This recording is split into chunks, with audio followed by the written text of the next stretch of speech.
I don't necessarily have a plan when I'm going towards a piece of paper or a work of art. I think that whatever comes out is a result, of the environment surrounding me and the trials and tribulations that have led me to that point, and so my mind works in it's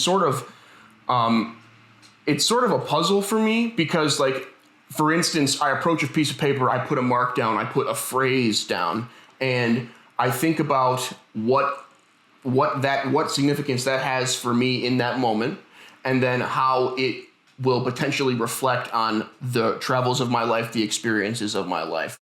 I think that composition in this situation becomes extremely important because you are taking different points of improvisation that involve very graphic line work and extreme attention to detail. And that is also an enormous part of my practice is the hard and soft sides to the life that I live. Like, I grew up in an environment where it definitely, I'm not saying it was discouraged to explore to explore fluidity in the role you play as a human being. But I would say that I grew up in a body and in a family environment where predominantly I'm thinking of myself as a tough man, where I'm like lifting weights, playing football, wrestling, doing all these things that were considered tough things, not only physically, but mentally tough things as well.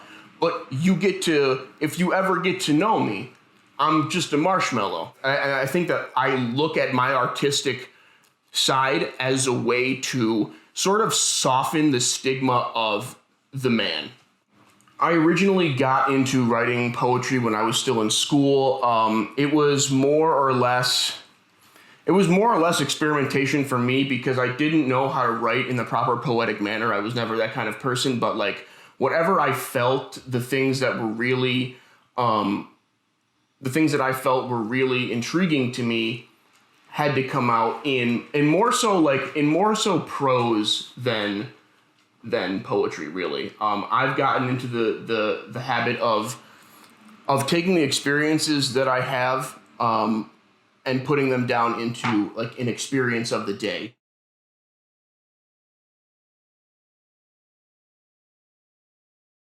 I think that I fit in best identifying as a hard worker. Okay, so I'm first and foremost going to stress the message that hard work is going to enable you to go towards a lot of different places. Like, I think that there is so much potential in somebody who wakes up every day and has a strong work ethic and believes that the work that they put in is going to get them somewhere,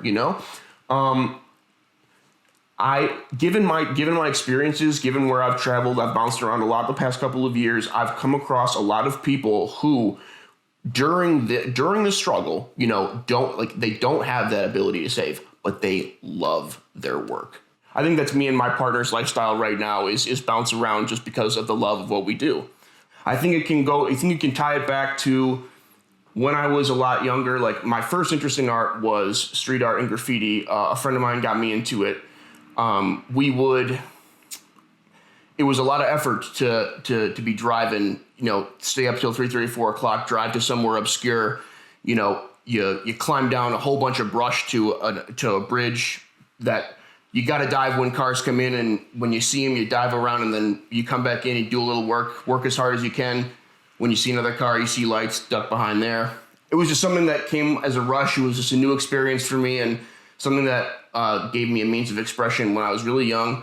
But I think that the importance of work ethic, I think that really came into play when I was essentially put in a position where I had to work to put myself through the remainder of my schooling. And so the people that I have worked with predominantly are people that are not necessarily able to express themselves in an artistic manner about the things that they feel. So I have conversations with people who are really enduring the struggle, but with no expressive outlet and no way to to show the world that these are the problems that they're having and these are the feelings that they're feeling. And so seeing that everywhere that I've turned, I feel those things for everyone, you know, and I think that my experiences have gone pretty hand in hand with the individuals that struggle with expressing themselves, you know. And so if my experiences are in any way congruent with the people that I have suffered with, like, I think that the very least I can do is channel my artistic expression on their behalf.